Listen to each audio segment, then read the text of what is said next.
Hello प्यारे बच्चों, आप सभी का स्वागत है संकल्प भारत के ऑनलाइन लर्निंग प्लेटफॉर्म पे। मैं परमवीर सिंह आप सभी का स्वागत करता हूं। और आज का जो हमारा चैप्टर है बच्चों, आज के इस माइंड मैप सेशन में, that is plant growth and development.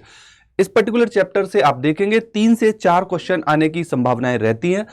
Her year करीब करीब 2 से 3 क्वेश्चन पूछे गए थे, तो इस बार भी करीब करीब 3 से 4 क्वेश्चन आने की प्रोबेबिलिटी है। मजेदार बात यह है कि आज के इस माइंड मैप सेशन में मैंने चीजों को बहुत ही ऑर्गेनाइज मैनर में, क्रिस्प मैनर में कवर करके आपके सामने प्रेजेंट किया है। तो शुरुआत कर देते हैं बिना टाइम को वेस्ट किए हुए। सेशन काफी मजेदार रहने वाला है, तो जुड़े रहिए एंड तक, ठीक है। और एंड में अपने प्यारे प्यारे कमेंट जरूर लीव करिएगा, जरूर मेंशन करिएगा, ठीक है। शुरुआत कर देते हैं चैप्टर की। तो चैप्टर को अगर आप देखें तो चैप्टर स्टार्ट होता है बहुत ही छोटे से सवाल के साथ, और वो सवाल है व्हाट इज ग्रोथ, कि ग्रोथ क्या होता है, राइट। हालांकि जब आप इस पर्टिकुलर 11th क्लास की बायोलॉजी की बुक को खोलते हैं तो पहला ही चैप्टर है द लिविंग वर्ल्ड। वहां पे मेंशन किया जाता है कि ग्रोथ एक कैरेक्टरिस्टिक फीचर है लिविंग ऑर्गेनिज्म का, राइट, कि ग्रोथ होती ही होती है ना। ग्रोथ जब ऐसे तो माउंटेन में भी होती है, बट वो एक ग्रोथ लिविंग ग्रोथ नहीं है, राइट। बट प्लांट के रेस्पेक्ट में ग्रोथ का मीनिंग यहां पे हम समझते हैं कि क्या है।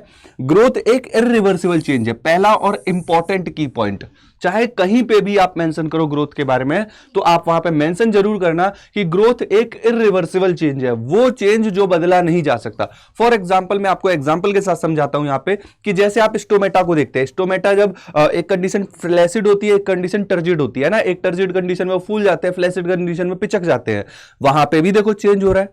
जब वो पिचके हुए पिचके से फूल जाना, ये क्या है, ग्रोथ ही है। मगर वो ग्रोथ एक्चुअल ग्रोथ नहीं है, उसको हम ग्रोथ वर्ड यूज करेंगे ही नहीं वहां पे, राइट। वहां पे ग्रोथ वर्ड यूज करना सही नहीं है, क्योंकि वो एक इरिवर्सिबल चेंज नहीं है बेटा, वो एक रिवर्सिबल चेंज है। ग्रोथ मेंशन क्या करता है कि ये एक इरिवर्सिबल चेंज होना चाहिए, वो चेंज जो बदला ना जा सके, right. That's why we are saying growth is irreversible change in size, number, और आप कह सकते हो कि ऑर्गन में भी चेंजेस आ सकते हैं, right. So growth is irreversible change, पहला और most important point.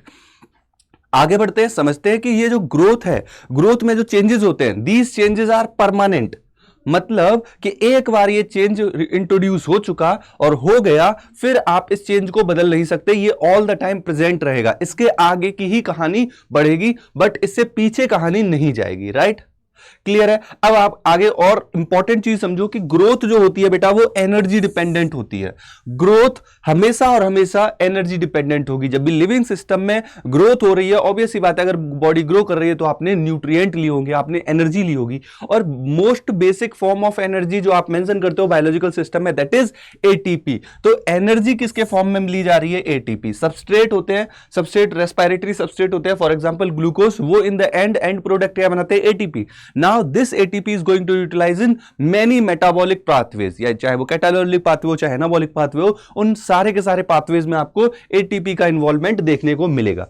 Next and important point की जो ग्रोथ है, नो डाउट एनर्जी डिपेंडेंट है, और ये एक मेटाबॉलिक प्रोसेस को गवर्न करती है। ग्रोथ में जब भी आप बात करेंगे, यू मस्ट से कि ग्रोथ में क्या हो रहा है भाई? मेटाबॉलिक पाथवे इन्वॉल्व है। मेटाबॉलिक पाथवे का मतलब वहां पे कुछ चीजें बन रही होंगी, एनाबॉलिक कंडीशन होगी, और कुछ चीजें यहां पे बिगड़ भी रही होंगी, राइट। वहां पे कैटाबॉलिक कंडीशन भी चल रही होगी, वहां पे anabolic as well as catabolic process चल रही होगी। एनाबॉलिक मतलब कोई चीज सिंथेसाइज हो रही है, बन रही है। कैटाबॉलिक मतलब कोई चीज ब्रेक डाउन हो रही है। Got it. सो जब भी आप मेटाबॉलिज्म की बात कर रहे हो, तो यहां पे कैटाबॉलिक और एनाबॉलिक दोनों पाथवे चल रहे हैं। मगर जो ग्रोथ होगी वो कैसे होगी? जब एनाबॉलिक पाथवे ज्यादा काम कर रहा हो, कैटाबॉलिक कम। जब किसी की ग्रोथ हो रही है, ऑब्वियस सी बात है, उसमें ज्यादा चीजें बन रही होंगी, टूट कम रही होंगी, तभी तो ओवरऑल ग्रोथ दिखेगी। तो यहां पे आप मेंशन ये बात भी कर सकते हैं कि एनाबॉलिज्म जो है वो ज्यादा होगी इन कंपैरिजन टू कैटाबॉलिज्म, तब आप यहां पे देखेंगे कि ग्रोथ रिपोर्ट हो रही है। Is it clear? क्या ये पॉइंट क्लियर हुआ? वेरी गुड, बहुत बढ़िया। नेक्स्ट आगे समझिए कि प्लांट ग्रोथ यूनिफॉर्म नहीं होती। इसका मतलब क्या है? पहले हम इसका मीनिंग समझ लेते हैं कि प्लांट ग्रोथ यूनिफॉर्म नहीं है। इसका सिंपल सा ये मीनिंग है कि अगर आप अपने आप को ऑब्जर्व करें और एक प्लांट को ऑब्जर्व करें, तो आप पाएंगे कि जब भी आपकी बॉडी ग्रो करती है, तो ऐसा नहीं है कि आपका सर एक साथ ज्यादा ग्रो करेगा, हाथ ग्रो नहीं करेंगे, एक हाथ ज्यादा ग्रो करेगा, एक हाथ कम ग्रो करेगा, एक पैर ज्यादा ग्रो करेगा, एक पैर ज्यादा ग्रो नहीं करेगा। नहीं, आपकी बॉडी में यूनिफॉर्म ग्रोथ होती है, आपके हर बॉडी ऑर्गन में ग्रोथ होती है। यस, कितनी मजेदार बात है कि आपके हर बॉडी ऑर्गन में, ठीक है, चाहे आप ईयर की बात करो, नोज की बात करो, टंग की बात करो, चाहे आप अपने रिप्रोडक्टिव ऑर्गन की बात करो, जितने भी ऑर्गन है उन सभी में आप क्या देखोगे? यूनिफॉर्म ग्रोथ मिलती है।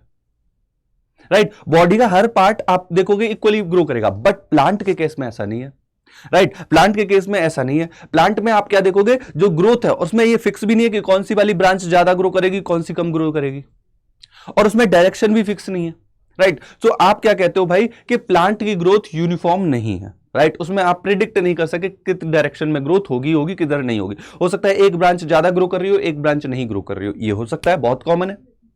नेक्स्ट समझते हैं आगे कि प्लांट ग्रोथ ओपन होती है। इसका बहुत प्यारा सा मीनिंग है, इसको समझिए कि जैसे ह्यूमन के केस में क्या देखते हो कि टोटिपोटेंसी का फिनोमेना हर सेल में नहीं होता, जबकि प्लांट सेल में टोटिपोटेंसी का फिनोमेना होता है। मतलब आप प्लांट के किसी भी पार्ट से नया प्लांट बना सकते हैं मोस्ट ऑफ द केसेस में। तो वहां पे जो ग्रोथ होती है वो कैसी होती है, ओपन होती है। देन हम मेंशन करेंगे कि ये जो प्लांट की ग्रोथ है वो इनडिटर्मिनेट नेचर शो करती है। प्लांट ग्रोथ इनडिटर्मिनेट शो करती है, मतलब वो grow through out life grow करती रहेगी। फॉर एग्जांपल जब भी आप कंपैरिजन की बात करते हो तो आपसे बढ़िया उदाहरण कोई है ही नहीं, आप अपने आप से कंपेयर करते रहो। आप खुद में आप एनालाइज करोगे कि 20 साल की उम्र तक, 25 साल की उम्र तक, मैक्सिमम 26 साल की उम्र तक आपकी बॉडी में हाइट में ग्रोथ होती है, फिर उसके बाद ग्रोथ नहीं होती, राइट। वहां पे आप क्या बोल रहे हो, डिटर्मिनेट, मतलब जितनी एक डिफाइन है, एक फिक्स है, उतनी ही ग्रोथ होगी। बट प्लांट के केस में ऐसा नहीं है। प्लांट में आप क्या ऑब्जर्व करोगे, यहां पे इनडिटर्मिनेट ग्रोथ है, मतलब थ्रू आउट लाइफ ग्रोथ होती रहती है। मगर यहां पे भी एक्सेप्शन है, एक एक्सेप्शन है। वो क्या एक्सेप्शन है कि कुछ ऑर्गन ऐसे हैं जहां पे ग्रोथ डिटर्मिनेट भी है। फॉर एग्जाम्पल लीफ, आप जब पत्ती की बात करेंगे तो ऐसा नहीं कि पत्ती बहुत बड़ी होती चली जाएगी, बड़ी होती चली जाएगी, थ्रू आउट लाइफ बड़ी होती रहेगी, नहीं। कुछ ऑर्गन ऐसे हैं जहां पे वो एक फिक्स ग्रोथ अटेन करने के बाद उनमें फिर सेनेसेंस होने के बाद उनकी डेथ भी हो जाती है। समझ रहे हो बात को, कि प्लांट में कुछ पार्ट ऐसे हैं जहां पे ग्रोथ फिक्स भी है।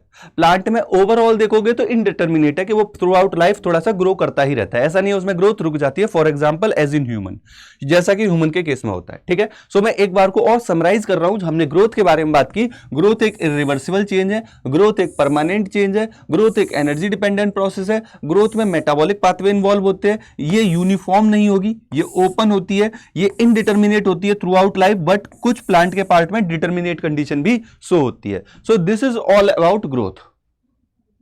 Are you getting my point? That's great. चलिए आगे बढ़ते हैं और समझते हैं कि जब भी आप ऐसा समझो कि एक प्लांट की लाइफ को थोड़ा सा ऑब्जर्व करके देखो ओवरव्यू पैटर्न में। आप क्या देखोगे, फ्लावरिंग प्लांट होंगे, एक प्लांट होगा जिसपे फ्लावर निकले होंगे, उसी फ्लावर पे क्या निकलेंगे, सीड। और सीड पहली वो स्टेज है जिससे नया बेबी बनने वाला है। सीड से क्या होगा, सीड को पानी दोगे, खाद दोगे, वो उसमें से कलियां निकलने लग जाएंगी, रेडिकल पिम्यूल निकलेंगे और उससे क्या बनेगी, सीडलिंग बनेगी। सीडलिंग क्या बनेगी, सीडलिंग थोड़ी ग्रो होगी, छोटे छोटे प्लांट में कन्वर्ट होगी, प्लांटलेट में कन्वर्ट हो जाएगी। प्लांटलेट क्या किस में कन्वर्ट होंगे, मैच्योर प्लांट में कन्वर्ट होंगे। मैच्योर प्लांट में आप क्या देखोगे, उसमें रिप्रोडक्टिव स्ट्रक्चर, फ्लावर बन जाएंगे, वो फ्लावरिंग नेचर शो करेगा। फ्लावरिंग नेचर शो करने के बाद फिर उसमें सीड लगेंगे। तो आप क्या देखोगे, एक लाइफ चलती है इनकी, प्रॉपर एक ऑर्डर में लाइफ गवर्न करती है। So this is how plant grow and develop and go for ageing and then death.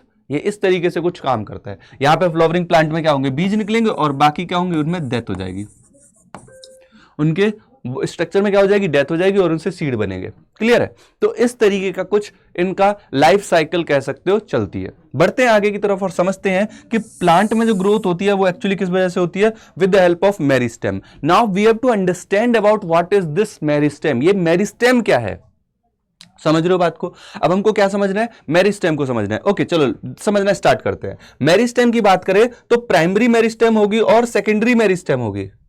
Meristem जब बात करोगे, मेरिस्टेम को जब ऑब्जर्व करेंगे तो मेरिस्टेमेटिक सेल का मतलब होता है डिवाइडिंग सेल, राइट। वो सेल जो डिवीजन की प्रोसेस में इन्वॉल्व होती है। इसमें दो कंडीशन है, प्राइमरी मेरिस्टेम और सेकेंडरी मेरिस्टेम। अब इसका थोड़ा सा कंसेप्ट समझ लो। अगर आप इसी पाथ में, मतलब इसी माइंड मैप में मेरे समझाते समझाते अगर आप समझ गए, then you are brilliant person. और कमेंट सेक्शन में बताना किसको जस्ट इसी समय ये चीज समझ में आई है। हो सकता है आपको पहले से भी पता हो, अगर पहले से पता है कमेंट सेक्शन में मेंशन करना है, yes sir I already know about this. But अगर आपको अभी समझ में आई है और मेरे बताते हुए समझ में आ गई तो तुम सच में ब्रिलियंट बच्चे हो। समझो क्या होता है। देखो प्राइमरी और सेकेंडरी मेरिस्टेम में अंतर क्या है। प्राइमरी मेरिस्टेम कौन सी मेरिस्टेम है, जो बर्थ से प्रेजेंट रहती है। फॉर एग्जांपल जब ये सीड बना था तो इसमें कुछ ऐसी सेल थी जो डिवाइड हो रही थी, जो डिवीजन की प्रोसेस में इन्वॉल्व थी और वो डिवीजन करवा रही थी। तो जो सीड के टाइम से ही अवेलेबल थी उसमें, वो क्या है, प्राइमरी मेरिस्टेम। वो क्या है, प्राइमरी मेरिस्टेम। अब आप क्या देखोगे, एक प्लांट बड़ा हो गया। अब आपने क्या देखा, ये देखो प्लांट बड़ा हो गया। अब इस बड़े प्लांट में आप क्या नोटिस करोगे, अब आप क्या देखोगे यहां पे, मान लो एक प्लांट है, इस प्लांट के पास यहां पे कुछ सेल है और वो सेल कैसी है, परमानेंट सेल है। वो सेल कैसी है, परमानेंट सेल है, मतलब जो डिवाइड नहीं करेंगी। अब ये परमानेंट सेल दोबारा से डिवीजन के प्रोसेस में इन्वॉल्व हो जाए, दोबारा से डिवीजन करने लग जाएं। अभी मैं बताऊंगा डिफरेंशिएशन डी डिफरेंशिएशन की प्रोसेस होती है, दोबारा से ये डिवीजन करने लग जाएं, तो इस समय ये अब डिवीजन कर रही है तो क्या कहलाएंगी, इस समय मेरिस्टेम ही कहलाएंगी। मगर अब जो मेरिस्टेम कहलाएंगी ये क्या कहलाएंगी, सेकेंडरी मेरिस्टेम। क्या ये सेकेंडरी मेरिस्टेम पहले से प्रेजेंट थी, नहीं बेटा, ये बाद में परमानेंट सेल से बनी हुई है। परमानेंट सेल दोबारा से डिवाइडिंग नेचर में कन्वर्ट हुई और फिर वो सेकेंडरी मेरिस्टेम बनाती है। तो ये फ्रॉम स्टार्ट तो प्रेजेंट नहीं थी, बर्थ के टाइम से ही कौन प्रेजेंट था, मेरिस्टेम के नाम पे प्राइमरी मेरिस्टेम। सेकेंडरी मेरिस्टेम कब इंट्रोड्यूस हुई, जब वो एग्जिस्टिंग सेल, और इससे क्या देखोगे, प्लांट की ग्रोथ बढ़ती है, चौड़ाई बढ़ेगी, राइट। प्राइमरी मेरिस्टेम उसकी लेंथ को बढ़ाने में इन्वॉल्व होते हैं। अभी आगे ये चीज समझ भी जाओगे, ठीक है। मुझे उम्मीद है हल्का सा तो समझ में आ ही गया होगा ये वाला पार्ट कि प्राइमरी मेरिस्टेम और सेकेंडरी मेरिस्टेम किस चीज को डिनोट कर रहा है ना। इतना क्लियर हुआ, प्राइमरी मेरिस्टेम सेकेंडरी मेरिस्टेम के बारे में इतना तो आपको समझ में आ ही गया होगा। बढ़ते हैं आगे की तरफ, और आगे देखिए कि ये जो मेरिस्टेम है, हमने मेंशन किया कि primary meristem from start present है, सेकेंडरी मेरिस्टेम आप क्या देखोगे, डेवलप होती है परमानेंट सेल से। यहां पे क्लियरली मेंशन भी है, डेवलप फ्रॉम परमानेंट सेल। एक और तरीका है मेरिस्टेम को एक्सप्लेन करने का, that is on the basis of location. किस बेसिस पे, लोकेशन के बेसिस पे, कि पर्टिकुलर मेरिस्टेम की लोकेशन क्या है। अगर वो एपिकल साइड में प्रेजेंट है, तो एपिकल साइड में प्रेजेंट है तो हाइट को बढ़ाएंगे, एपेक्स पे, शूट एपेक्स पे, रूट एपेक्स पे प्रेजेंट होगी, तो या तो वो रूट की हाइट को बढ़ा रही होंगी या शूट की हाइट को बढ़ा रही होंगी, सही है। और उस समय वो मेरिस्टेम क्या कहलाती है, प्राइमरी मेरिस्टेम, क्योंकि वो बर्थ के टाइम से ही प्रेजेंट रहती है। एक होती है इंटरकैलरी। इंटरकैलरी कहां प्रेजेंट होती है, जो नोड होंगी ना, नोड के बीच में, और ये भी प्लांट की हाइट को बढ़ाने में मदद करेगी। और ये चाहे एपिकल मेरिस्टेम की बात करो, चाहे इंटरकैलरी मेरिस्टेम की बात करो, ये दोनों की दोनों ही मेरिस्टेम आप क्या देखेंगे, प्राइमरी मेरिस्टेम के पार्ट में आती है। जब आप एक और मेरिस्टेम जिसको हम लेटरल मेरिस्टेम बोलते हैं, लेटरल मेरिस्टेम आपको यहां देखने को मिलेंगी। These are lateral meristem. ये क्या करती है, ग्रोथ बढ़ाने में मदद करती है, इसकी चौड़ाई बढ़ाने में मदद करती है। चाहे रूट की बात हो चाहे शूट की बात हो, दोनों की चौड़ाई को बढ़ाने में मदद करती है। दैट्स वाई आप इनको किस में कंसीडर करोगे, इनको आप कंसीडर करोगे सेकेंडरी मेरिस्टेम में, और ये प्लांट की ग्रोथ को बढ़ाने में मदद करती है। क्या बोलती है कंपनी, समझ में आया क्या, इतना समझ में आ रहा है, बहुत बढ़िया। तो आपने यहां पे नोटिस किया कि जो मेरिस्टेम है बच्चों, वो एपिकल मेरिस्टेम, इंटरकैलरी मेरिस्टेम और लेटरल मेरिस्टेम है। ये on the basis of location हम बात कर रहे हैं। पहली वाली हमने on the basis of development बात की थी, ओरिजिन बात की थी। ओरिजिन मतलब जो स्टार्टिंग से प्रेजेंट है प्राइमरी, जो बाद में डेवलप हुई परमानेंट से वो सेकेंडरी। तो यहां पे आपने मेरिस्टेम के दोनों टाइप को डिस्कस कर लिया। और यहां पे जरा इस डायग्राम को भी देख लीजिए। अगर ये शूट की बात है तो देखो, शूट में ऊपर साइड में शूट एपिकल मेरिस्टेम होंगी। ये शूट एपिकल मेरिस्टेम क्या है, एपिकल मेरिस्टेम का ही एग्जांपल है। दूसरी नोड, यहां पे मान लो नोड है, नोड के बीच में इंटरनोड वाली होंगी, तो वो क्या है, इंटरकैलरी मेरिस्टेम। और जो ग्रोथ में मदद कर रही है बढ़ाने में, ये वाली कौन सी है, ये सेकेंडरी मेरिस्टेम है। इनको हम लेटरल मेरिस्टेम भी बोलते हैं। ये आगे चल के वेस्कुलर कैम्बियम भी बनाती है। वेस्कुलर कैम्बियम सेकेंडरी ग्रोथ यही करवाती है, ग्रोथ में इंक्रीजमेंट यही कराती है। Is it clear. तो ये आप डायग्राम भी यहां पे देख सकते हैं। इतना समझ में आया। अब बढ़ते हैं नेक्स्ट पॉइंट की तरफ, that is plant growth is measurable. आप क्या बोल रहे हो भाई, प्लांट ग्रोथ को सर हम मेजर कर सकते हैं। अच्छा, मेजर कर सकते हो, कैसे कर सकते हो, देखते हैं। देखो, प्लांट ग्रोथ का मतलब एक्चुअली में होता है इंक्रीज इन सेल प्रोटोप्लाज्म और साइज। आप क्या बोल रहे हो, plant growth is actually growth in protoplasm, protoplasm के अमाउंट में बढ़ना। प्लांट ग्रोथ वास्तव में क्या है, प्रोटोप्लाज्म का अमाउंट बढ़ना। So growth actually means increase in protoplasm. Growth का एक्चुअल मीनिंग क्या है, इंक्रीज इन प्रोटोप्लाज्म। बट क्या आप प्रोटोप्लाज्म कितना बढ़ा है आप इसको मेजर कर सकते हो, but measuring protoplasm is difficult. आप सेल के अंदर कितना प्रोटोप्लाज्म बढ़ रहा है ये पता कर सकते हो, नहीं पता कर सकते, बहुत डिफिकल्ट चीज है। So what are you doing, difficult. ये प्रोसेस क्या है, डिफिकल्ट प्रोसेस है। ये यू यहां से इधर आ गया, इधर कर देता है। So this process is difficult, so you use some parameter. आप क्या यूज करते हो, कुछ पैरामीटर यूज करते हो। इन पैरामीटर को समझ लेते हैं कि ये पैरामीटर क्या है, इंक्रीज लेंथ। कुछ प्लांट के पार्ट में आप क्या करते हो, एक पैरामीटर यूज करते हो कि हम लेंथ नाप लेते हैं कि कितनी लेंथ में बढ़ा है, कितनी लेंथ इंक्रीज हुई है, उतनी हम समझ लेंगे ग्रोथ है। फॉर एग्जाम्पल दूसरा, इंक्रीज इन सेल नंबर। आप ये काउंट कर लोगे इस पर्टिकुलर एरिया में कितनी सेल थी पहले, अब कितनी है, तो सेल नंबर को आप काउंट कर लोगे तो समझ जाओगे ये एक पैरामीटर है। Then surface area. आप कुछ केसेस में ऐसा देखोगे, जैसे पत्ती के केस में पहले पत्ती का सरफेस एरिया कुछ और था, अब वो देखो पत्ती बड़ी हुई तो और कुछ हो गया, तो ये एक सरफेस एरिया मेजर करना एक पैरामीटर है। नेक्स्ट आप एक पैरामीटर इंक्रीज वॉल्यूम मेंशन कर सकते हो कि कितना वॉल्यूम बढ़ा। वॉल्यूम आप फ्रूट के केस में बात करते हो। चलो एक एक करके डिटेल में डिस्कस करते हैं। जैसे इंक्रीज लेंथ का एक पैरामीटर है, आप इंक्रीज लेंथ का पैरामीटर कहां पे यूज करोगे? रूट के केस में, शूट के केस में और पॉलन ट्यूब। आप देखते होगे कि पॉलन ग्रेन जब स्टिग्मा पे आते हैं तो वहां से पॉलन ट्यूब ग्रो होती है। पॉलन ट्यूब की कितनी ग्रोथ हुई, पॉलन ट्यूब कितनी लंबी हो गई, ये उसके रेस्पेक्ट में ग्रोथ है। शूट के केस में आपको पहले पता था 6 इंच का पौधा था, अभी ये 7 इंच का हो गया। ऑब्वियस सी बात है, यहां पे ये ग्रोथ है। रूट पहले 3 इंच की थी, 3.5 इंच की हो गई, ये ग्रोथ है। तो आप लेंथ में भी इंक्रीजमेंट देखने के साथ साथ आप बोल सकते हो कि ये लेंथ भी एक पैरामीटर है जिस वजह से हम ग्रोथ को मेजर कर सकते हैं। तो ग्रोथ मेजरेबल है। दूसरा cell number, meristematic cell, obvious सी बात है ऑलरेडी नंबर इनके कम होते हैं। जब इनके नंबर बढ़ने लग जाए, हम काउंट कर लेंगे कि मेरिस्टेमेटिक सेल इस समय कितनी है, तो आप बोलोगे यहां पे भी ग्रोथ हो रही है भाई। Next surface area. Surface area सबसे इजी है निकालना कि सेल कोई भी पत्ती है, पत्ती का सरफेस एरिया कितना ज्यादा है।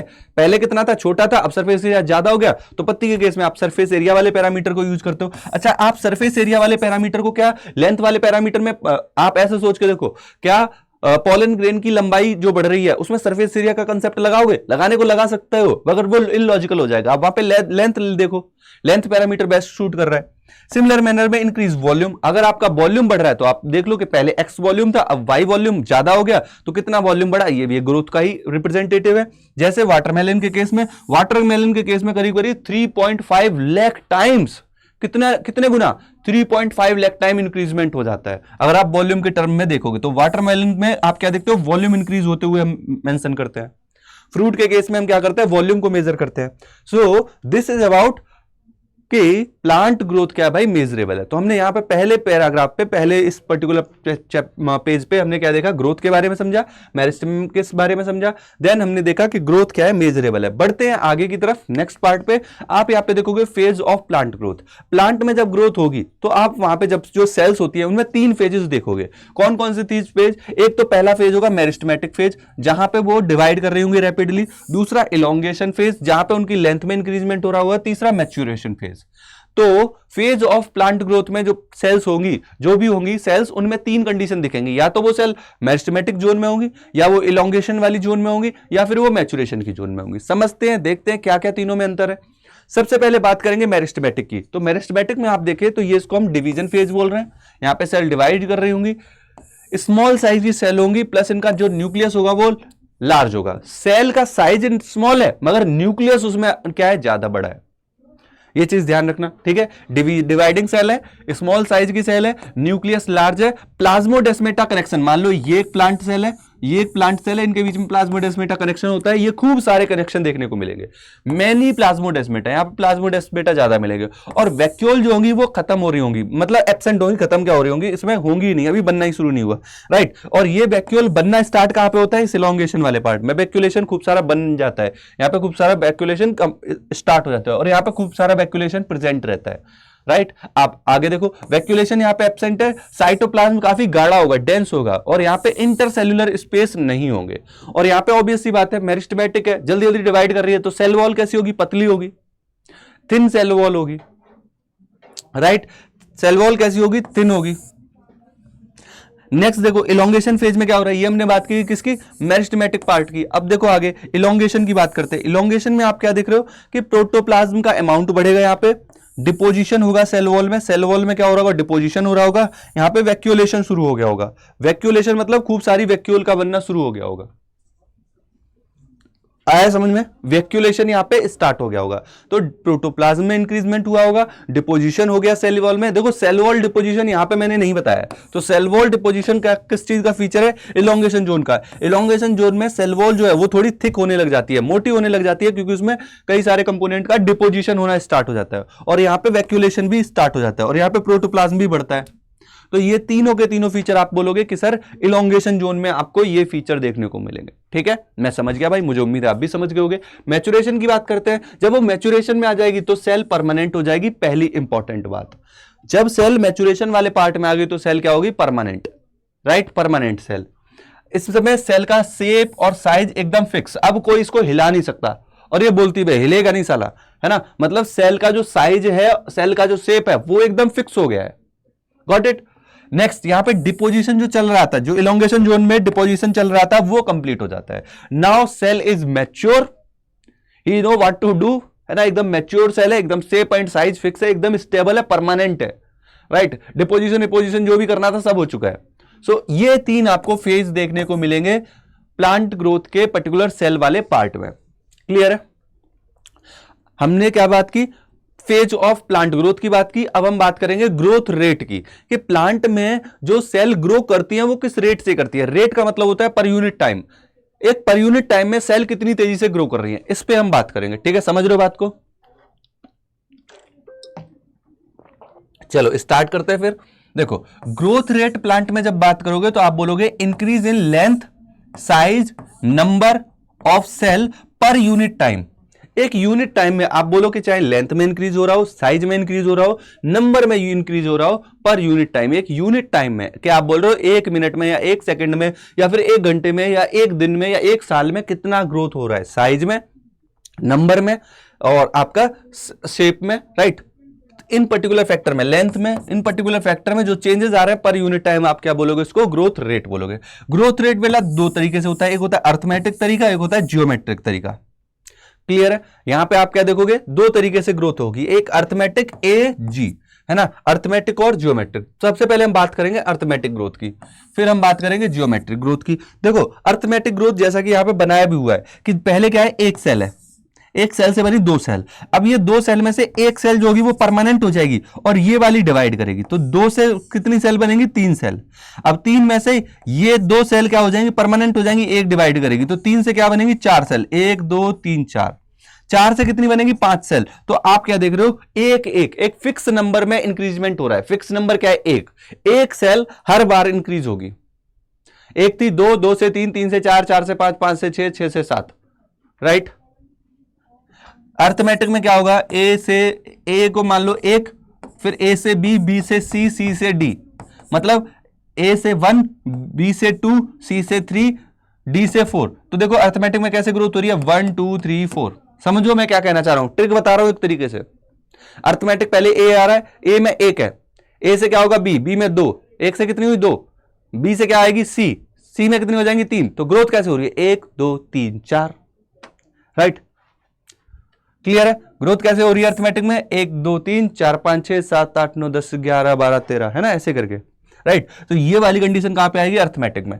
चलो इसके बारे में समझ भी लेते हैं। इसमें हो क्या रहा है कि 1 सेल, जो एक सेल है वो डिवाइड होती है 2 सेल में, और 2 सेल में से क्या होगा? Cell divide into 2, 1 cell become permanent, एक परमानेंट हो जाएगी और दूसरी वाली डिवाइड करती रहेगी। तो यहां पे आप देखोगे कि 1 से 2 हो रही है, 2 से 4, तो ग्रोथ क्या होगी? एक लीनियर मैनर में शो होगी। ग्रोथ कैसे होगी? Linear. Growth is linear eight fix rate. आप देखोगे एक फिक्स रेट से ग्रोथ हो रही है, एक ऑर्डर में ग्रोथ हो रही है। और ये आपको कहां पे देखने को मिलेगा? Length of root and stem. Stem की रूट, स्टेम की जो लेंथ है उसमें और रूट की जो लेंथ है उसमें मिलेगा। यहां पे एक इक्वेशन काम करेगी, जब आप इसको निकालोगे तो LT is equal to L0 plus RT। आप चाहोगे कि एक T टाइम बाद, है ना, मान लो 1 घंटे बाद कितनी ग्रोथ हुई, तो आप क्या देखोगे? LT मतलब आफ्टर टाइम T, लेंथ कितनी इंक्रीज हुई आफ्टर टाइम T। कैसे निकालोगे इसको? कि जो इनिशियल लेंथ थी प्लस R, मतलब यहां पे ग्रोथ रेट, ग्रोथ रेट को आप मल्टीप्लाई कर दोगे टाइम के साथ, R into T, R into T. तो इनिशियल वाली जो लेंथ थी plus R into T, growth rate into time. बस इस तरीके से आप अप्लाई करोगे, आप क्या देखोगे? आपको आफ्टर टाइम T लेंथ मिल जाएगी। ठीक है, आप इसको डायग्रामेटिकली भी समझो, आपके एनसीईआरटी में डायग्राम दिया हुआ है, मैंने इसीलिए यहां पे प्रॉपर मेंशन किया है। LT is equal to L0 plus R into T, मतलब लेंथ जो आफ्टर टाइम T होगी वो क्या है? लेंथ एट द बिगिनिंग और growth rate into time, growth rate into time. और यहां पे जो ग्राफ मिलेगा वो ग्राफ कैसा मिलेगा? ग्रोथ रेट का जो ग्राफ होगा वो कैसा होगा? Growth is linear. Is it clear? एकदम क्लियर कट सारी चीजें मैंने मेंशन की है। एनसीईआरटी आप उठा के देख लेना, एक एक लाइन कवर की हुई है। स्टार्टिंग का पार्ट मैंने इसीलिए एकदम क्लियर कट लिया हुआ है। ठीक है, बड़े आगे ये हमने बात की अर्थमेटिक ग्रोथ की, आगे आ जाते हैं जियोमेट्रिक ग्रोथ की तरफ। जियोमेट्रिक ग्रोथ समझते हैं। देखो, जियोमेट्रिक ग्रोथ की जब आप बात करोगे तो ये most of the plant part में आपको देखने को मिलेगी। जियोमेट्रिक ग्रोथ आपको most of the plant part में, जैसे मैंने यहां पे बताया, ये कहां पे मिल रही है? रूट में, स्टेम में, उनकी लेंथ वाले पार्ट में, वहां पे क्या हो रहा है? अर्थमेटिक। मगर आप जब बात करेंगे जियोमेट्रिक की तो most of the plant part में आप क्या देखोगे? यही काम चल रहा है। कौन सा? जियोमेट्रिक वाला। For example increase in weight of fruit, weight of fruit जो बढ़ रहा है वो इसी तरीके से बढ़ रहा है। और यहां पे जो कर्व मिलेगा ना वो ऐसा कर्व मिलेगा, सिग्मोइडल काइंड ऑफ। बताता हूं कैसे ये सिग्मोइडल मिलेगा। ठीक है, पहले इसको समझ लो तो फिर ज्योमेट्रिक में होगा क्या कि एक सेल है, एक सेल में से ऐसा नहीं एक परमानेंट हो जाएगी एक डिवाइड करेगी, नहीं, दोनों की दोनों डिवाइड करेंगी दो बन जाएंगी, दो से दोनों की दोनों डिवाइड करेंगी चार बन जाएंगी, चार से दोनों की दोनों डिवाइड करेंगी आठ बन जाएंगी, आठ से 16, 16 से 32। राइट, आप यहां पे एक चीज नोटिस करो, हो क्या रहा है यहां पे कि पहले एक सेल थी, एक से कितनी बनी, दो, दो से चार, चार से आठ, आठ से 16, इससे कितनी बन गई मान लो 5000, कितनी सेल बन गई 5000। अब 5000 से कितनी हो जाएंगी वो, 5000 से कितनी होंगी, 5000 से हो जाएंगी वो 10,000। मगर जब ये वाला पार्ट आएगा 5000 से 10,000, 10,000 से 20,000, 20,000 से 50,000। अब एक चीज नोटिस करो, जब ये वाला टाइम था 1 से 2, 2 से 4, 4 से 8, तो आपको ग्रोथ ज्यादा दिखेगी नहीं। क्यों नहीं दिखेगी, क्योंकि एक सेल दो सेल हमको खुद ही नहीं दिखती। राइट, तो आपने इनिशियल जब डिवीजन हो रहा था तो वहां पे ज्यादा आपको दिख नहीं रहा था, जब इनिशियल ग्रोथ हो रही थी तब आपको दिख नहीं रहा था। मगर जब 5,000, 10,000, 20,000, 50,000, 60,000 इस तरीके से बढ़ी, तब आपने क्या देखा, खूब तेजी से आपको ग्रोथ देखने को मिली। और फिर एक टाइम आएगा ग्रोथ रुक जाएगी, ऐसा नहीं वो बड़ा होता ही चला जाएगा, ऐसा नहीं है। जो फ्रूट है ना, फल जो है, फल स्टार्टिंग में धीरे धीरे ग्रो कर रहा है, क्योंकि सेल ज्योमेट्रिक मैनर में 1 से 4, 4 से 8, मगर वो ग्रो तो डबल डबल हो रही है, मगर वो दिख नहीं रहा। मगर जैसे ही वहां पे 1000 हो गई, 1000 से 2000, 5000, तो खूब तेजी से बढ़ेगा। मगर एक टाइम ऐसा आएगा कि आप क्या देखते हो कि जो फ्रूट है उसका भी साइज तो फिक्स होता है, ऐसा थोड़ी ना फ्रूट बेम्बोसा की तरह बढ़ता ही चला जाएगा, है ना। समझ रहे हो बात को। तो आप क्या देखोगे, इस पर्टिकुलर टाइम पे आपको ग्रोथ ऑब्जर्व नहीं होगी, यहां पे आपको ग्रोथ ऑब्जर्व नहीं हो पाएगी।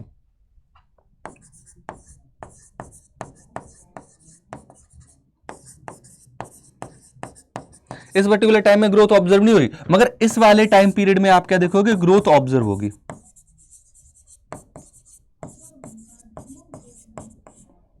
इस समय आप क्या देख रहे हो, ग्रोथ ऑब्जर्व हो रही है, बस यही बात है ना, इतनी सी बात है। क्लियर। तो आपने यहां पे क्या समझा कि भाई जब हम जियोमेट्रिक ग्रोथ की बात कर रहे हैं तो वहां पे स्टार्टिंग में धीरे धीरे दिख नहीं रहा, ऑब्जर्व नहीं हो रहा, तो लैग फेज बोल रहे हो, तेजी से दिख रहा है एक्सपोनेंशियल फेज बोल रहे हैं, फिर स्टेशनरी फेज आ जाएगा। राइट, आप यहां पे क्या देखोगे, साइज या फिर वेट ऑफ ऑर्गन के रेस्पेक्ट में ये काम चलता है। इसमें एग्जांपल क्या है, एग्जांपल देखो इस ग्राफ में दिया हुआ है।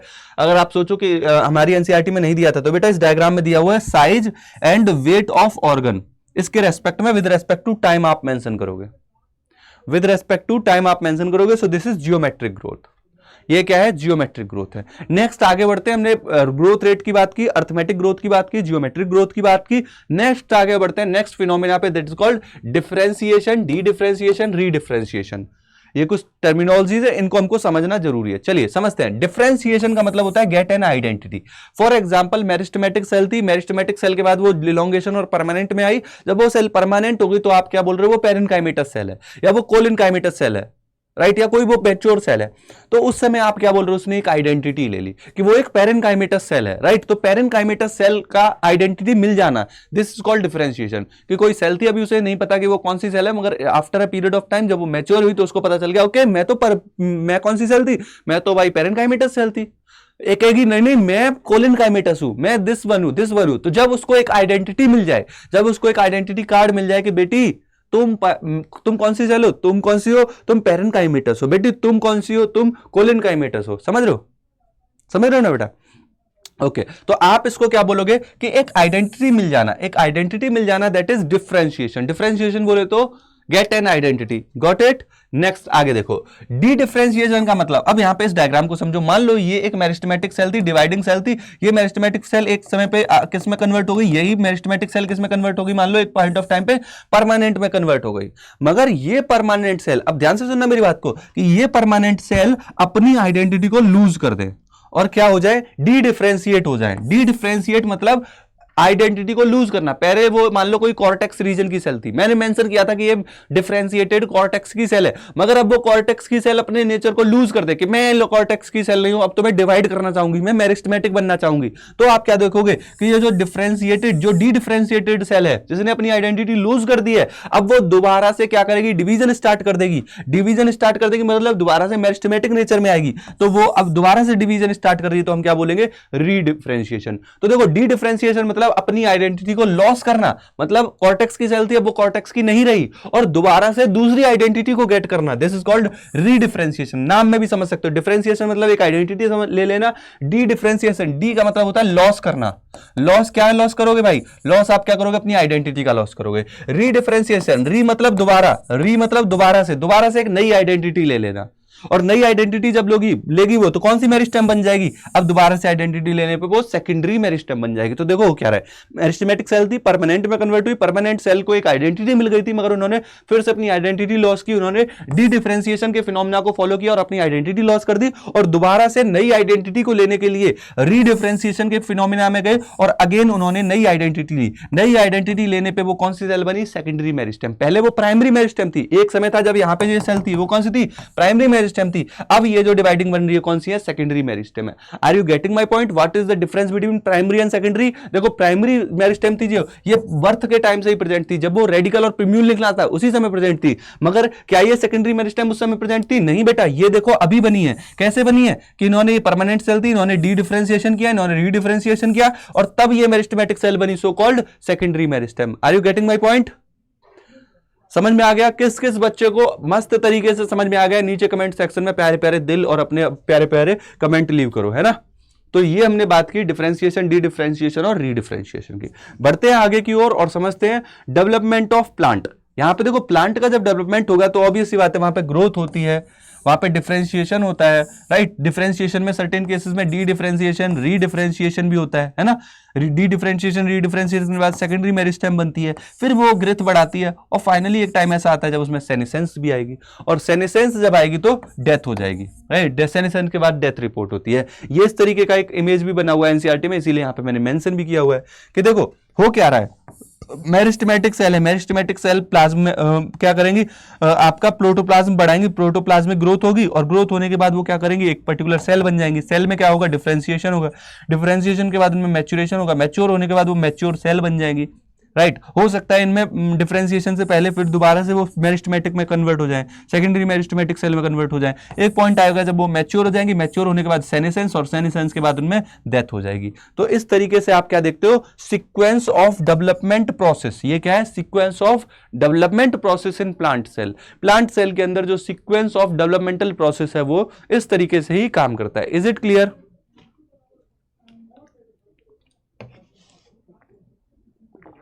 क्या इतना समझ में आ गया मेरे बेटे, इतना क्लियर है। चलो फिर आगे की तरफ बढ़ते हैं और समझते हैं आगे की प्रोसेस को। नेक्स्ट लुक, अब हमारा नेक्स्ट और इंपॉर्टेंट पार्ट स्टार्ट होता है, दैट इज एब्सोल्यूट ग्रोथ और रिलेटिव ग्रोथ। मैंने बहुत ही प्यार से, बहुत ही सहूलियत से एक एक चीज यहां पे लिखी हुई है और मुझे उम्मीद है आपको समझ में भी आएगा। देखो यहां पे क्या चीज बताई जा रही है, एक बताया जाएगा आपको एब्सोल्यूट ग्रोथ। एब्सोल्यूट ग्रोथ का मतलब होता है एक्चुअल ग्रोथ, राइट, और एक होती है रिलेटिव ग्रोथ। तो सबसे पहले आप एब्सोल्यूट ग्रोथ को समझ लो, एक्चुअल ग्रोथ को समझ लो। ये आपका इमेज भी दिया हुआ है एनसीईआरटी में। देखो यहां पे पहले मैं एब्सोल्यूट ग्रोथ बता रहा हूं। देखो मान लो कि एक प्लांट सेल थी, इस प्लांट सेल में पहले जो इसका सरफेस एरिया था वो कितना था, 5 centimetre. After a period of time इसका जो सरफेस एरिया बढ़ा वो कितना हो गया, 10। कितना हो गया, 10 सेंटीमीटर स्क्वायर। पहले कितना था, 5। तो एक्चुअल ग्रोथ कितनी हुई, वो सर हुई 5 सेंटीमीटर स्क्वायर, इतनी ग्रोथ हुई। क्योंकि पहले 5 था, अब कितना हो गया, अब 10 हो गया। तो कितना इंक्रीजमेंट हुआ सर, 5 सेंटीमीटर का इंक्रीजमेंट हुआ। बोलो जल्दी से बताओ, जोर से बोलो, समझ में आ गया, आया समझ में। एक्चुअल कितना हुआ, 5। अब इधर देखो, इधर भी क्या हो रहा है कि मान लो पहले इसका सरफेस एरिया कितना था, 50 सेंटीमीटर स्क्वायर। अब कितना हो गया, 55 सेंटीमीटर स्क्वायर। एक्चुअल ग्रोथ यहां पे भी कितनी हुई, 5 सेंटीमीटर। बोलो कितनी हुई, 5 सेंटीमीटर। पहले 50 था, फिर 55 हो गया। एक्चुअल कितनी ग्रोथ हुई, 5 सेंटीमीटर। तो एब्सोल्यूट ग्रोथ बस यही बताती है कि एक्चुअल कितनी ग्रोथ हुई है। क्लियर है। अब दूसरी समझो, ये थोड़ी बहकाने वाली, आपको बहकाएगी, है ना, आपको अपनी ओर आकर्षित करेगी। ये कहेगी कि ये गलत वाली चीजें सीख लो, बुलाएगी मगर जाने का नहीं, है ना, बुलाती है पर जाने का नहीं। अपने को समझना है इसका सही वाला कंसेप्ट, कि कंसेप्ट क्या है। देखो रिलेटिव ग्रोथ क्या है, रिलेटिव ग्रोथ देखो कि यहां पे कितने परसेंट, रिलेटिव ग्रोथ को आप मोस्टली परसेंटेज में भी मेंशन कर सकते हो। जैसे यहां पे पहले क्या था, 5 था, अब कितना हो गया, 10 हो गया। तो देखो इसको निकालने का, रिलेटिव ग्रोथ को निकालने का तरीका क्या है कि जो जितनी इंक्रीजमेंट हुई है, इंक्रीजमेंट में से जितनी इनिशियल थी, final minus initial upon initial. तो आप क्या देखोगे कि स्टार्टिंग में कितनी थी, यहां पे मैं दोबारा से बता रहा हूं, स्टार्टिंग में कितनी थी 10, फाइनल माइनस एक्चुअल कितनी थी 5 अपॉन इनिशियल क्या है 5, तो आप क्या देखोगे 5, 10 minus 5 is equal to 5, 5 upon 5, ये आ जाएगी वैल्यू 5 अपॉन 5 की 1 को मल्टीप्लाई कर दोगे 100 से परसेंटेज निकालने के लिए तो 100%। तो यहां पे जब भी रिलेटिव ग्रोथ की बात करोगे तो आप बोलोगे in relation to initial. Initial कितनी थी 5, फाइनल कितनी होगी 10, तो कितना परसेंटेज बढ़ा 100%। कितना परसेंटेज इंक्रीजमेंट हुआ 100% इंक्रीजमेंट हुआ इन रेस्पेक्ट टू इनिशियल। अभी ये जितना भी लिखा हुआ है ये पूरा पूरा समझा दूंगा, ठीक है। इन रेस्पेक्ट टू इनिशियल क्या हुआ 100% हो गया। अब यहां पे समझो कि यहां पे क्या है, इनिशियल क्या थी 50, फाइनल क्या हुई 55, तो इन रेस्पेक्ट टू इनिशियल कितना परसेंटेज इंक्रीज हुआ। अगर मैं बोलता कि इनिशियल है 50 और फाइनल हो गई 100, तो 100% देखो इंक्रीजमेंट हुआ होता। मगर इनिशियल क्या थी 50, बढ़ के कितनी हुई 55, तो क्या 100% इंक्रीमेंट हुआ? नहीं। कितना हुआ है कि फाइनल कितना है 55 माइनस इनिशियल क्या था 50 अपॉन 50, आप इसको डिवाइड करोगे तो वैल्यू आएगी 5 अपॉन 50। कितनी आएगी 5 अपॉन 50 मल्टीप्लाई बाई 100 करोगे तो आप देखोगे विद रेस्पेक्ट टू इनिशियल सिर्फ 10% ग्रोथ हुआ है, क्योंकि इनिशियल कितनी थी 50, फाइनल कितनी हुई बस 55। अगर इनिशियल 50 थी फाइनल हो जाती 100 तो आप बोलते 100% हुआ है। मगर इनिशियल 50 से बढ़ के कितनी हुई 55, तो कितना परसेंटेज ग्रोथ हुआ 10%। परसेंटेज रेस्पेक्ट में निकालोगे, with respect to initial final respect में निकालोगे कि इनिशियल इतनी थी फाइनल इतनी थी हुई, तो कितना परसेंटेज चेंज आया, तो आप बोलोगे सिर्फ और सिर्फ 10% आया। अब बेटा मैंने ये चीज ऑलरेडी एक एक चीज आपको डायग्राम के साथ मैंने यहां पे मेंशन भी की है। मुझे उम्मीद है आप जरूर समझ जाओगे, क्योंकि मैं जानता हूं जितने भी बच्चे यहां पे जुड़े हुए एकदम ब्रिलियंट एकदम सुपर्ब बच्चे हैं जो चीजें समझ लेते हैं। देखो, और मैं एकदम आसानी से समझाऊंगा भी। देखो इधर देखो, पहले आपको क्या बोला जा रहा है, आपको बोला जा रहा है ये वाली कंडीशन कि मान लो ये आपको पहले ए वाली कंडीशन ये दी हुई है, ए वाली कंडीशन मतलब ये वाली कंडीशन दी हुई है। देखो यहाँ पे क्या हो रहा है कि मान लो पत्ती का सरफेस एरिया कितना है, मान लो ए है 5 सेंटीमीटर है, आफ्टर टाइम टी आपने सरफेस एरिया कितना देखा 10 सेंटीमीटर हो गया। तो एब्सोल्यूट ग्रोथ को निकालने का बस इतना सा तरीका है, फाइनल माइनस इनिशियल। फाइनल कितनी है 10, इनिशियल कितनी थी 5, निकाल लिया, कितना परसेंटेज इंक्रीमेंट हुआ 5%। सही है। सेम मैनर में आप बी वाले के रेस्पेक्ट में भी निकाल सकते हो कि बी वाले रेस्पेक्ट में क्या होगा। देखो यहां पे सरफेस एरिया इनिशियल में कितना था 50, फाइनल कितना हुआ 55, तो फाइनल माइनस इनिशियल 5%, तो एब्सोल्यूट जो ग्रोथ है, एब्सोल्यूट ग्रोथ दोनों में कितनी आ रही है बेटा 5 ही आ रही है। और एब्सोल्यूट ग्रोथ को निकालना बहुत आसान भी है। ये आपने जो निकाला ये एब्सोल्यूट ग्रोथ ही निकाली है, ये जो आपने निकाली है क्या निकाली है, ये एब्सोल्यूट ग्रोथ निकाली है। और एब्सोल्यूट ग्रोथ दोनों के केस में कितनी आ रही है, सिर्फ 5 सेंटीमीटर। बोलो सही है। अब हम बात करेंगे रिलेटिव की। हम किसकी बात करेंगे, हम बात करेंगे रिलेटिव की। हमको क्या समझना है अभी, रिलेटिव समझना है। एक बार और देखो, रिलेटिव को निकालने का तरीका क्या है, final minus initial upon initial into 100 इसलिए कर रहे हैं क्योंकि हमको परसेंटेज निकालनी है। तो देखो फाइनल बी वाले केस में क्या था 55, इनिशियल क्या था 50 अपॉन 50, तो आप निकाल लोगे इसको 55 माइनस 50 किया तो 5 और अपॉन 50 तो डिवाइड किया तो आपको कितना मिल गया 10%। तो रिलेटिव ग्रोथ कितनी हुई 10%। इनिशियल में क्या हो रहा था, इनिशियल में एब्सोल्यूट ग्रोथ जब हमने बी की निकाली तो क्या था 5 सेंटीमीटर। कैसे 5 सेंटीमीटर, क्योंकि स्टार्टिंग में 50 थी फाइनल 55 हो गई तो हमने एब्सोल्यूट निकाली तो 5% का एब्सोल्यूट ग्रोथ दिखा। मगर रिलेटिव अब जब निकालोगे तो विद रेस्पेक्ट टू इनिशियल क्या है 50, फाइनल क्या है 55, तो इन रेस्पेक्ट टू 50 55 कितना परसेंटेज ग्रोथ है बेटा, ये सिर्फ 10% ग्रोथ है। कैसे, क्योंकि आपने फाइनल 55 दिया है, इनिशियल क्या था 50, तो final minus initial upon initial into 100 जब वैल्यू निकाली तो आपने 10% निकाली। समझ में आया। इस वाले के केस में आप देख लो जरा रिलेटिव ग्रोथ क्या होगी, इसके केस में 100% हो जाएगी क्योंकि फाइनल 10 है, माइनस 5 अपॉन 5 इंटू 100%। आप लॉजिकली भी सोच के देखो, एब्सोल्यूट ग्रोथ क्या है, लॉजिकली सोच के देखो एब्सोल्यूट क्या है। एब्सोल्यूट ग्रोथ कैसे निकालोगे कि फाइनल कितनी आई 10, इनिशियल कितनी थी 5, तो टोटल कितनी परसेंटेज ग्रोथ हुई 5 सेंटीमीटर ग्रोथ हुई। दूसरे वाले केस में भी सोच के देख लो कि इनिशियल क्या है 50, फाइनल क्या होगी 55, तो कितनी सेंटीमीटर ग्रोथ हुई सिर्फ 5 सेंटीमीटर। तो ये तो एब्सोल्यूट होगी। रिलेटिव में क्या करोगे, रिलेटिव में आप देखोगे इनिशियल के रेस्पेक्ट में, इनिशियल कितनी थी 5 सेंटीमीटर, फाइनल कितनी होगी 10, जस्ट डबल होगी। डबल का मतलब कितने परसेंट ग्रोथ, 100% ग्रोथ।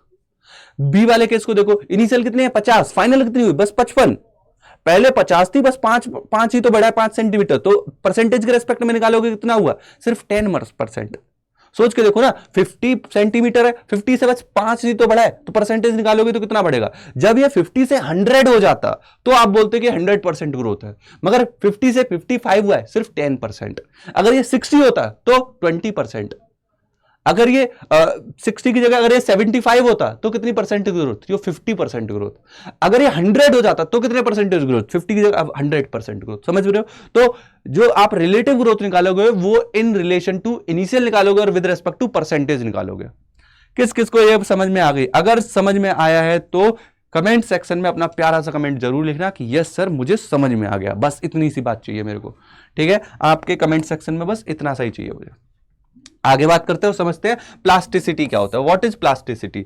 प्लास्टिसिटी समझो, देखो जब प्लांट कोई वेरिएबल या फिर डिफरेंट मॉर्फोलॉजिकल बिहेवियर शो करे with respect to development and environment, जब कोई प्लांट अलग अलग मॉर्फोलॉजिकल मतलब अपने आकार में अलग अलग आकार दिखाए एनवायरमेंट के रेस्पेक्ट में या डेवलपमेंट के रेस्पेक्ट में, तो आप उसको प्लास्टिसिटी बोलोगे। जैसे आप धनिया ही ले लो, कोरिएंडर, जब धनिया छोटी होती है, छोटी धनिया का आकार अलग होगा, जुवेनाइल कंडीशन में अलग होगा, मगर जब धनिया बड़ी हो जाएगी, मैच्योर हो जाएगी, तो उसकी पत्तियां अलग होंगी, राइट? तो ये आपको हेट्रोफिली की कंडीशन मिलती है, राइट? तो ये अभी आपको एग्जांपल के साथ दिखाऊंगा। तो देखो प्लास्टिसिटी के दो एग्जांपल दिए हुए हैं, एक इटियोलेशन और एक हेट्रोफिली। पहले इटियोलेशन को समझते हैं। देखो आपने चना देखा होगा, चने में से जो ऊपर की तरफ वो निकलता है ना, उसका क्या जो रेडिकल और पिम्यूल निकलना स्टार्ट होते हैं, रेडिकल जो निकलना स्टार्ट होते हैं, अगर उन रेडिकल को लाइट नहीं दोगे तो आप देखते हो लाइट में नहीं रखोगे तो वो व्हाइट कलर के होते हैं। आप क्या देखते हो, चने में से जो ऊपर की तरफ झंडियां निकलती है ना, उसका जो पिम्यूल निकलता है वो कैसा होता है? व्हाइट होता है। कब होता है? जब आप उसको अंधेरे में रख के ग्रो कराते हो। आप देखते हो उसको हम क्या करते हैं, पानी में एक कपड़े में बांध के रख देते हैं तो उसमें खूब सारे अंकुरण निकल जाते हैं। अगर उसको लाइट में ग्रो कराओगे तो वो ग्रीन कलर का दिखेगा। वो कैसा दिखेगा? ग्रीन कलर का। तो ये क्या दिखा रहा है? प्लास्टिसिटी दिखा रहा है कि आपने अलग अलग इन्वायरमेंट में रखा तो देखो अलग अलग रिस्पॉन्स। अगर आपने उसको डार्क में रखा तो देखो व्हाइट रह गया, अगर लाइट में रखोगे तो ग्रीन हो जाएगा। और हो क्यों रहा है? क्योंकि लाइट की प्रेजेंस में वहां पे क्लोरोप्लास्ट बनने लग जाएंगे तो ग्रीन हो जाएगा। तो आप क्या देख रहे हो, इन्वायरमेंट के रेस्पेक्ट में यहां पे अलग अलग कंडीशन शो हो रही है, सो कॉल्ड प्लास्टिसिटी। और प्लास्टिसिटी का एक एग्जांपल आपने क्या समझा? इटियोलेशन। इटियोलेशन मतलब यहां पे व्हाइट कलर शो हो जाना, जब लाइट नहीं होगी तो व्हाइट कलर का होगा, जब लाइट नहीं है तो इसका कलर कैसा है? व्हाइट। मतलब यहां पे क्लोरोप्लास्ट डेवलप नहीं हो पाया। एक और एग्जांपल है that is called heterophylly. Heterophylly में आप क्या देखोगे? Different shape of leaf in same plant. एक ही प्लांट में अलग अलग पत्ती के आकार क्या दिखाते हैं? हेट्रोफिली दिखाते हैं। और ये दो टाइप की होती है, एक डेवलपमेंटल हेट्रोफिली, एक एनवायरमेंटल हेट्रोफिली। आप बताओ आप पहले क्या पढ़ना चाहोगे? सर हम पहले डेवलपमेंटल हेट्रोफिली पढ़ना चाहते हैं, तो ठीक है पढ़ लो। देखो ये वाला जो एग्जांपल है ये डेवलपमेंटल हेट्रोफिली का है। डेवलपमेंटल हेट्रोफिली मतलब जब वो बच्ची थी तो देखो आकार अलग था, जुवेनाइल में आकार अलग है, जब वो एडल्ट हुई तो आकार अलग हो गया। तो ये क्या है? Developmental heterophylly. लार्क स्पर इसका एग्जांपल है, राइट? इसका एग्जांपल क्या है? Lark spur.